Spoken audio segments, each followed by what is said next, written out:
ఈరోజు మనం electricity grid అనే అద్భుతమైన సంక్లిష్టమైన ప్రపంచంలోకి వెళ్లబోతున్నాం.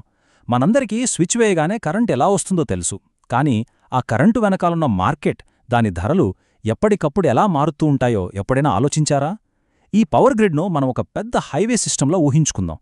ఒక సాధారణ హైవే మీద ట్రాఫిక్ పెరిగినా, దారి మూసుకుపోయినా ప్రయాణం ఎలా కష్టమవుతుందో, గ్రిడ్లో ట్రాఫిక్ పెరిగితే కరెంటు ప్రవాహం కూడా అలాగే కష్టమవుతుంది. దానివల్ల విద్యుత్ ధరలు అమాంతం ఎలా మారతాయి, ఆ రిస్క్ నుంచి మార్కెట్ ఎలా రక్షించబడుతుంది అనే ఆసక్తికరమైన విషయాలను ఈరోజు వివరంగా తెలుసుకుందాం. రండి మొదలు పెడదాం. మనం కవర్ చేయబోయే ముఖ్యమైన పాయింట్స్ ఇవే. మొదటగా ఎలక్ట్రిసిటీ మార్కెట్ బేసిక్స్ చూస్తాం. ఆ తర్వాత ఎల్ఎంపీ మరియు దాని భాగాలేంటో తెలుసుకుంటాం.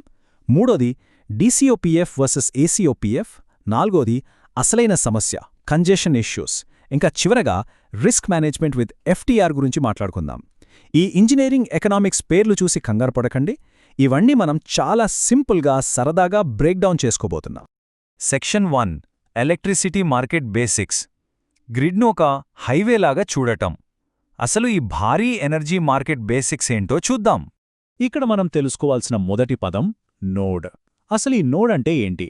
కరెంటును గ్రిడ్లోకి పంపే జనరేటర్లు లేదా కరెంటును వాడుకునే లోడ్స్, ఈ రెండూ కనెక్ట్ అయ్యే ఒక నిర్దిష్టమైన పాయింట్ను నోడ్ అంటాం.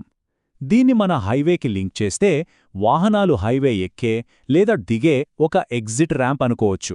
అంటే పవర్ ట్రాఫిక్ అంతా ఇక్కడ నుండే స్టార్ట్ అవుతుంది లేదా ఇక్కడే ఎండ్ అవుతుందన్నమాట.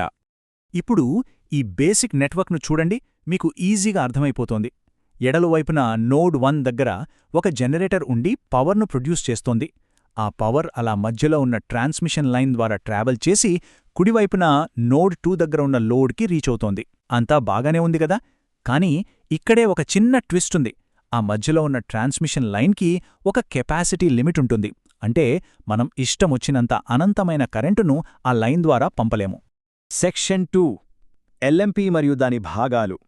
వివిధ లొకేషన్లలో పవర్కి ప్రైజ్ ఎలా ఫిక్స్ చేస్తారో చూద్దాం. ఇక్కడే మనకు ఎల్ఎంపీ అనే కాన్సెప్ట్ వస్తుంది. ఎల్ఎంపీ అంటే లొకేషనల్ మార్జినల్ ప్రైస్. అంటే ఒక పర్టిక్యులర్ లొకేషన్లో ఇంకొక యూనిట్ ఎక్స్ట్రా కరెంటును సప్లై చేయడానికి అయ్యే ఖర్చు. మీకు తెలుసా, కరెంట్ ధర అనేది గ్రిడ్ మొత్తంలో అన్ని చోట్ల ఒకేలా ఉండదు. లొకేషన్ను బట్టి ఆ ధర మారుతూ ఉంటుంది. ఆ మారే ప్రైస్ను పక్కాగా చూపే ఇండికేటరే ఈ ఎల్ఎంపీ. ఎలక్ట్రిసిటీ మార్కెట్ మొత్తానికి ఇదే బేస్ అన్నమాట.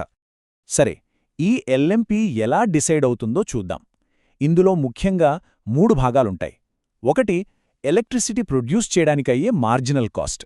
2 గ్రిడ్లో ట్రాఫిక్ జామ్ వల్ల వచ్చే కంజెస్షన్ రెంట్. ఇక మూడోది కరెంటు ప్రయాణంలో పోయే పవర్ లాసెస్ ఖర్చు. ఎలాంటి కష్టమైన లెక్కలు లేకుండా సింపుల్గా చెప్పాలంటే కరెంటు తయారీ ఖర్చు, దారిలో ఉండే ట్రాఫిక్ జామ్ రేటు మరియు దారిలో పోయే ఎనర్జీ, ఈ మూడూ కలిపి ఫైనల్ ప్రైజ్ను డిసైడ్ చేస్తాయి. ఇదంతా వింటుంటే ఎప్పట్నుంచో ఉందేమో అనిపిస్తోంది కదూ? కానీ కాదు. ఈ ఎల్ఎంపీ మెకానిజంని మొట్టమొదట 1992లో డాక్టర్ విలియం హోగాన్ కనుగొన్నారు. ఆ తర్వాతే ఇది నెమ్మదిగా పాపులర్ అయింది.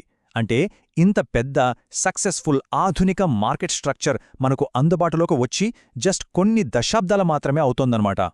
Section 3 డీసీఓపీఎఫ్ versus ఏసీఓపీఎఫ్. అసలు సిస్టమ్ ఆపరేటర్లు ఆ ధరలను వెనకాల ఉండి ఎలా క్యాలిక్యులేట్ చేస్తారో తెలుసుకుందాం. ఈ సంక్లిష్టమైన ధరలను లెక్కించడానికి ప్రధానంగా 2 పద్ధతులు ఉన్నాయి. ఏసీఓపీఎఫ్ అనేది పక్కా యాక్యురసీ ఇస్తుంది, ఎందుకంటే ఇది పవర్ లైన్లలో జరిగే లాసెస్ను, రియాక్టివ్ పవర్ను ఖచ్చితంగా లెక్కిస్తుంది. కానీ ఇది చాలా కాంప్లెక్స్ అయిన నాన్ లీనియర్ మెథడ్. దీన్ని రియల్ టైంలో ప్రతి 5 నిమిషాలకు క్యాల్క్యులేట్ చేయడం ప్రాక్టికల్గా కష్టం. అందుకే డీసీఓపీఎఫ్ అనే పద్ధతిని ఎక్కువగా వాడతారు. ఇది కొంచెం యాక్యురసీ తగ్గినా సరే లీనియర్ కావడంతో చాలా ఫాస్ట్గా పనిచేస్తుంది. రియల్ టైం మార్కెట్లో ఫటాఫట్ డెసిషన్స్ తీసుకోవడానికి DCOPF the best choice. Section 4 congestion issues. గ్రిడ్లో ఏర్పడే ట్రాఫిక్ జామ్స్. కరెంటు ధరలు ఒకచోట తక్కువ, ఇంకోచోట ఎక్కువ ఉండటానికి మెయిన్ రీజన్ ఈ కంజెషన్. దీన్ని సింపుల్గా చెప్పాలంటే ఒక ట్రాన్స్మిషన్ లైన్ తన మ్యాక్సిమం ఫిజికల్ కెపాసిటీకి చేరుకున్నప్పుడు వచ్చే సమస్య ఇది. అచ్చం మన రోడ్డు మీద పెద్ద ట్రాఫిక్ జామ్లాగా. ఎప్పుడైతే దారి బ్లాక్ అవుతుందో చౌకగా దొరికే పవర్ అక్కడికి వెళ్ళలేక ఆగిపోతుంది. తప్పనిసరి పరిస్థితుల్లో కాస్ట్లీ అయినా సరే అక్కడికక్కడే పవర్ ప్రొడ్యూస్ చేయాల్సి వస్తుంది.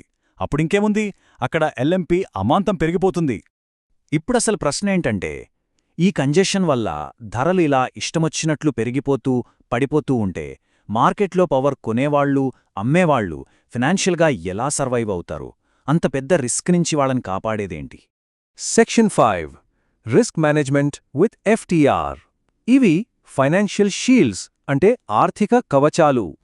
అలాంటి రిస్క్ నుంచి కాపాడటానికే ఎఫ్టీఆర్ ఉంది. ఎఫ్టీఆర్ అంటే ఫినాన్షియల్ ట్రాన్స్మిషన్ రైట్. ఇది ఎలక్ట్రిసిటీ మార్కెట్లో ఒక పవర్ఫుల్ ఇన్సూరెన్స్ పాలసీ లాంటిది. గ్రిడ్లో ట్రాఫిక్ జామ్ వల్ల వచ్చే ఆ ప్రైస్ జంప్స్ నుంచి ఈ ఎఫ్టీఆర్ ఒక ఫినాన్షియల్ కాంట్రాక్ట్ ద్వారా మనకు రక్షణ ఇస్తుంది. 2 పాయింట్ల మధ్య గంటకు మారే ఎనర్జీ ప్రైస్ డిఫరెన్స్ ఆధారంగా ఈ కాంట్రాక్ట్ ఉన్న వారికి అమౌంట్ సెటిల్ అవుతుంది. దీనివల్ల వాళ్లకి ముందే ట్రాన్స్మిషన్ ఖర్చులు ఫిక్స్ అవుతాయి. ఇక్కడింకో అద్భుతమైన విషయమేంటంటే ఎఫ్టీఆర్స్ అనేవి ఫైనాన్షియల్ రిస్క్ను ఫిజికల్ పవర్ డెలివరీని వేరు చేస్తాయి. అంటే నిజంగా కరెంటుని ఒకచోట నుంచి ఇంకో చోటకి రవాణా చేయాల్సిన అవసరం లేకుండానే ఎవరైనా సరే ఈ హెడ్జింగ్ బెనిఫిట్ పొందొచ్చు. సింపుల్గా చెప్పాలంటే ఇవి పక్కా ఫైనాన్షియల్ కాంట్రాక్ట్స్ అన్నమాట. సరే, ఇదంతా బానే ఉంది కానీ ఇంత పెద్ద ఎఫ్టీఆర్ సిస్టమ్ అదుపు తప్పకుండా సేఫ్గా ఎలా ఉంటుంది? దీనికోసం సిస్టమ్ ఆపరేటర్లు చాలా స్ట్రిక్ట్ మ్యాథ్స్ వాడతారు. మెయిన్గా 2 చెక్స్ ఉంటాయి. ఒకటి రెవెన్యూ అడిక్వసీ, అంటే కంజెషన్ ద్వారా వసూలైన డబ్బు ఈ ఎఫ్టీఆర్ హోల్డర్స్కి కట్టడానికి సరిపోతుందా లేదా అని చూడటం. 2 సైమల్టేనియస్ ఫీజబిలిటీ టెస్ట్, అంటే ప్రామిస్ చేసినన్ని ఎఫ్టీఆర్స్కి మన గ్రిడ్ భౌతికంగా నిజంగా సపోర్ట్ చేయగలదా లేదా అని టెస్ట్ చేయడం. లేని కెపాసిటీని వాగ్దానం చేస్తే సిస్టమ్ కుప్పకూల్తుంది కదా. ఈ కఠినమైన చెక్స్ వల్లే మార్కెట్ సురక్షితంగా ఉంటుంది. ఇక ముగింపుకొచ్చేద్దాం. ప్రపంచవ్యాప్తంగా విండ్, సోలర్ లాంటి రెన్యూబుల్ ఎనర్జీ వాడకం విపరీతంగా పెరుగుతోంది. కానీ అవి ఎప్పుడూ ఎలా ఉత్పత్తి అవుతాయో ఎవరూ గ్యారంటీ ఇవ్వలేరు. ఇలాంటి పరిస్థితుల్లో మన గ్రిడ్లను సురక్షితంగా, ఫైనాన్షియల్గా బలంగా ఉంచడానికి ఈ ఎల్ఎంపీ మరియు ఎఫ్టీఆర్ అనేవి ఫ్యూచర్లో ఎలా మారబోతున్నాయి అనేది నిజంగా ఆలోచించాల్సిన విషయం.